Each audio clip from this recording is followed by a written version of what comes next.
Hey guys, what is up? Dave here with a brand new video on the channel, mostly because of AutoLegends. Well, that's a really weird way to intro this video, but I'm not re-recording this. So anyway, welcome to AutoLegends. Welcome to another deep dive. This is a car setup video for the 2005 Subaru WRX STI. There is a half-mile tournament happening, and I figured, you know what, I'll try my hand at driving this thing and making a setup, and now I'm tied with the fastest person in the game so far, at least as of the time of this recording, which is March 29th at 8:45 p.m. EST. So, well, what's the setup? So basically, because of the way parts are set up for right now, obviously this will be out of date as the game gets more updates and stuff. I just knocked over my mouse. It's pretty much just go in and select every cache part as far to the right as possible. So whatever most expensive cache part there is. The only thing that's really optional in a setup right now is going to be blow-off valves. These are purely for sound. So you could like try different ones and see if you like different sound effects that you might get out of it. But overall, the setup is just every most expensive part. For the tournament, there's no gold parts, so that's why this setup doesn't have any gold parts, despite the fact you see I have a ton of them from the NFT stuff. So that's pretty much it. You want your setup to be 794, 688, and 2865. Now, you might have finished your setup under performance and you're like, why am I 2866? Because you need the carbon fiber trunk. This takes off 1 pound. I'm going to do some other stuff while I'm in here just because I want to. Add that to the cart. I want to do a wing. Do that. Do I have a front bumper? What do I want? I'll do this one. That's fine. And then I don't need skirts. The full kit? Okay. I don't want it, but there is a full kit. Cool. So anyway, car's all set up. Now what you really need to do is you need to look into gear ratios and visual stance tuning. Well, not visual, I shouldn't say that. Stance tuning. So first of all, my gears are only slightly modified away from OEM. You can get away with OEM rims and or OEM ratios on this car and do pretty well. I just modified them to make them a little bit more even, so to speak. So, you know, first gear, for example, at OEM is 3.64. I put it to 3.69. You can see, I don't know if my final drive is the same as OEM. I don't remember. But you can pretty much just see what my ratio setup is right here. And then from there, stance seems overly important on this car. It is crazy how important it is. I don't know why it's changed to this. Yeah, my stance setup changed. That's unfortunate. Let me get my notepad. There we go. We're going to do this stance setup together. So my ride height didn't change. That's 5.5 in the front. Camber and spacer, you want zeros. Rim diameter for the front, you want 16. Rim width, you want 8.5. Tire stretch, you want 20, and sidewall, you want 45. So it did go back to what I had it set to. In the rear, I'm still kind of messing with rear just because I think there's a little bit more into this car. I think we can get a little bit faster out of it. But overall, I don't really want to touch it because I know I'm already matching pretty much the fastest other person with this car.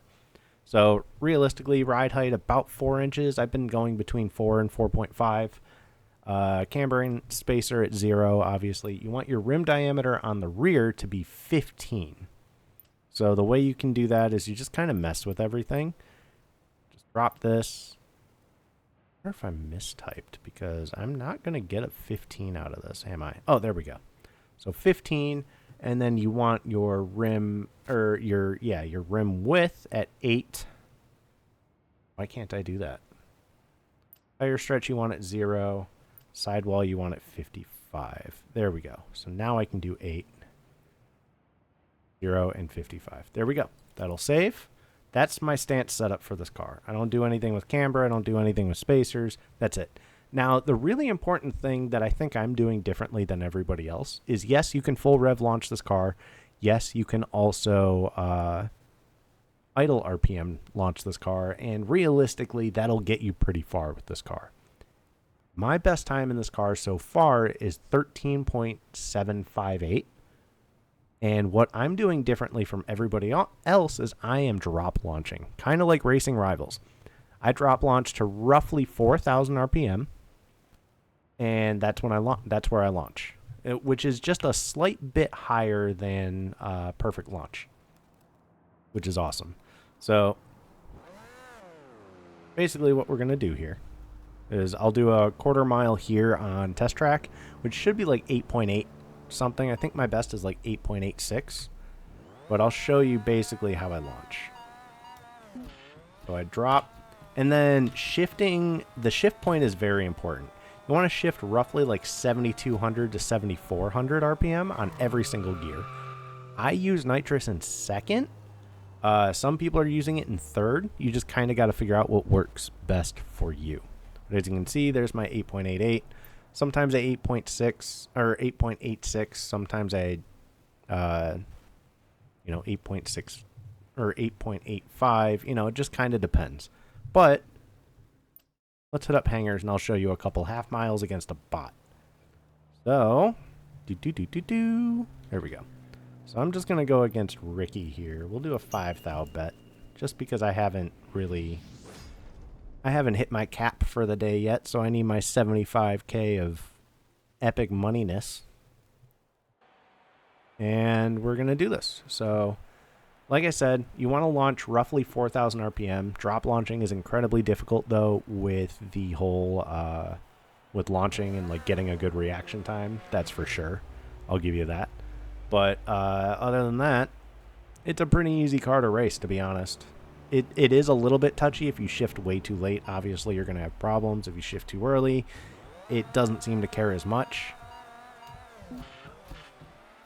But like you see, that was a very early into second. But I still use nitrous in second. And I'll still probably have a 13.7 here, no matter what. So, it's going to be a 13.8. Unless my reaction time was just that bad, which is entirely possible because drop launching is hard. So, it's very difficult. It's difficult to get a good RT for sure. There you go, 13.778. Cool. I'll do like one or two more runs. I want to get a 13.75 here in the video just to show you that it can. So let's do another... Oh. Okay, I meant to do 5K, but I guess if it wants to do 2K, I can live with that, maybe? I don't know. That's okay. Ooh. So, like I said, roughly 4,000 RPM launch, then you're good to go. A lot of this other stuff that's on the car, like the wing and all that, doesn't really do anything. I've double-checked, triple-checked, just because, I'm anal about that. Wanted to make sure. The trunk is the only thing that does something, and realistically, 1 pound doesn't make a huge difference, so... There we go. That might have been a real... This might be a 13.75. I think this thing could 13.69 if you're really, really spot on. Oh, I'm going to get a 2 million time. It's going to say man. That's okay. Yeah, it's going to say 2 million. I lost because of a bug. Don't worry about it. Yeah, but that would have been another 13.7 all day. So, we know about these bugs. They happen. It's game development. It's whatever. We will fix it, obviously. So, don't worry about it. It'll be fixed. And as far as I know, I think some of these server issues are actually outside of our control. So, also just don't hold it against us. But yeah, so this thing's fun, man. Half mile racing is so much fun. Like, yeah, going 7 point something or 8 point something in a quarter mile is a blast. But, I mean, half mile, you get a higher mile per hour and a further distance to race. It's so much fun. I love it. Oh, that was, like, nearly perfect. That first to second shift could have been earlier. Honestly, sometimes even in the orange, the pre-perfect shift is almost okay. 13.82. I must have had a good RT on this one. Jesus Christ, that Subaru was moving. It passed me like... There we go. 13.761. That's good enough for a video, right? I'll talk to you guys later. I hope you guys enjoy the setup in the car. Peace out.